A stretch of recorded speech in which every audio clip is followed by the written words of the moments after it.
Hey, this is Unit 10, Lesson 5, Video 2. This is the last video of this unit. We're going to continue solving rational equations.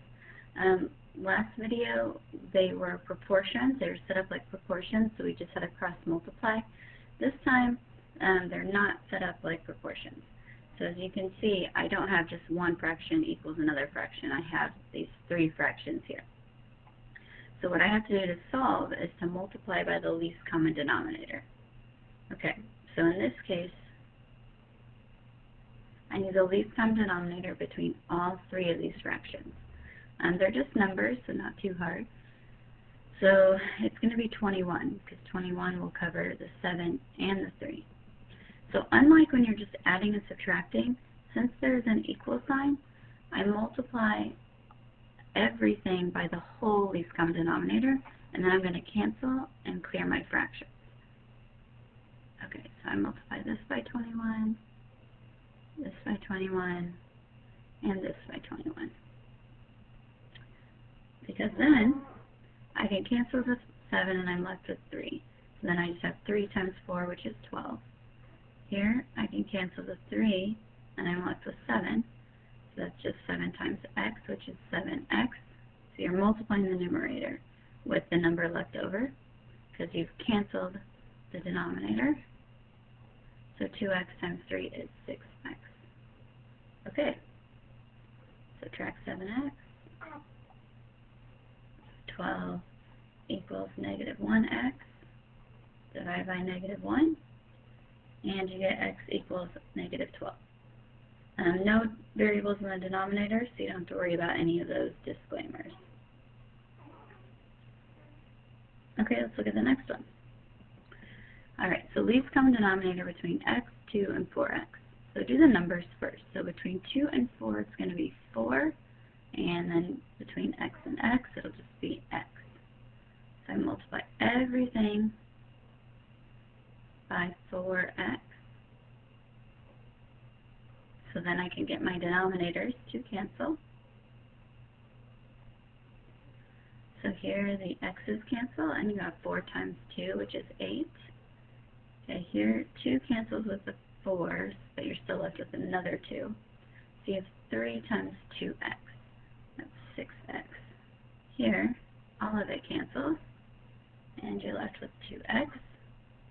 Okay, now we're solving. Subtract 2x from both sides.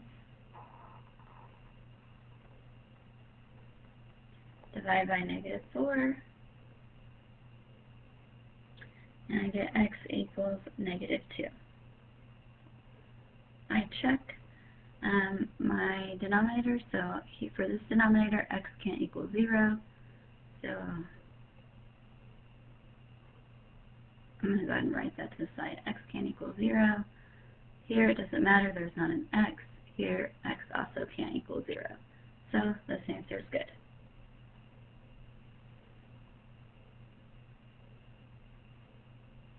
Okay.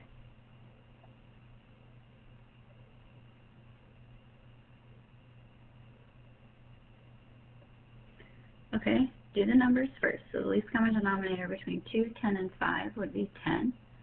And then I need to make sure I also have an x. So we're multiplying everything by 10x.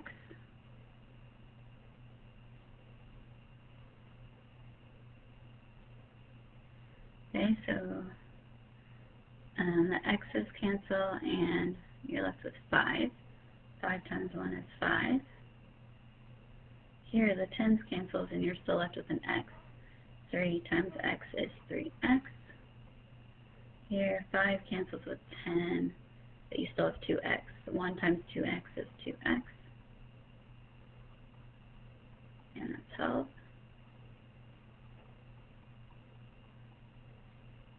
Divide by negative 1. X equals negative 5. And my only disclaimer is right here. That's the only place that x is in the denominator. And it would be 0 because 2 times 0 is 0. So x can't equal 0. We're okay. Okay, so here I only have the 2 denominators to look at. So between x squared and x, it's x squared. everything by x squared. So here, x squareds cancel, so 5 is all you're left with. The x cancels and you're left with an x, so equals 6x minus, and then that's going to be negative 1 times x squared is just x squared. Okay, so when it's a quadratic, you need it equal to 0, and when we want it equal to 0, we want this x squared term to be positive. So I'm going to add it to the other side. So that's x squared plus 5 equals 6x. And then I'll subtract 6x, and it's the middle term, so I'll put it here in the middle.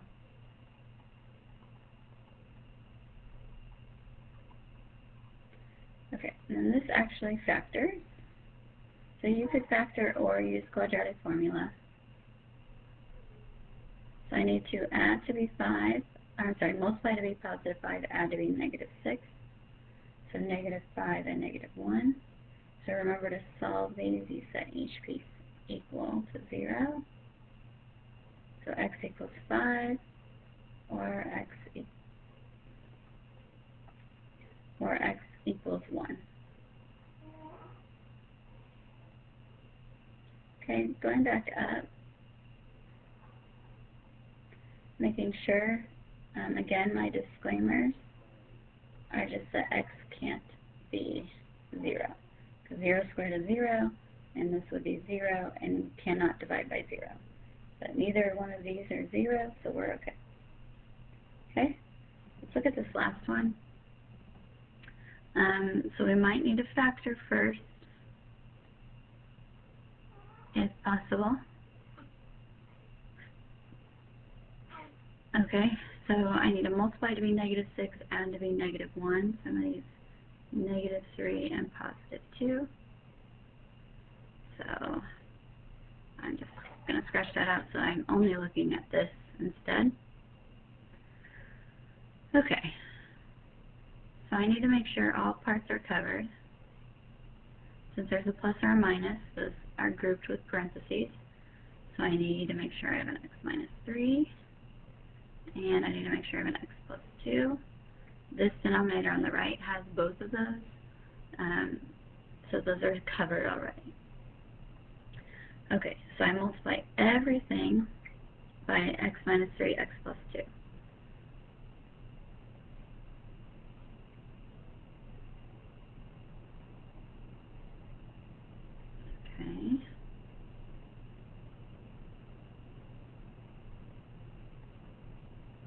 And then we're going to get some pretty good things to cancel.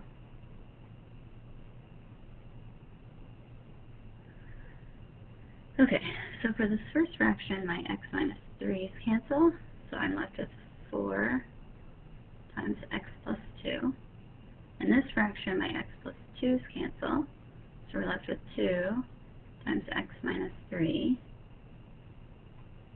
Here, both will cancel, and you're just left with 14 on the right. Okay, so we need to distribute 4x plus 8 plus 2x minus 6 equals 14.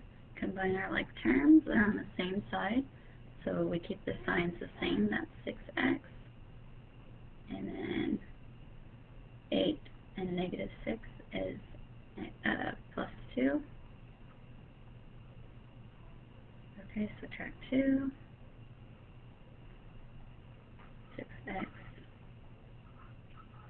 equals 12, divide by 6,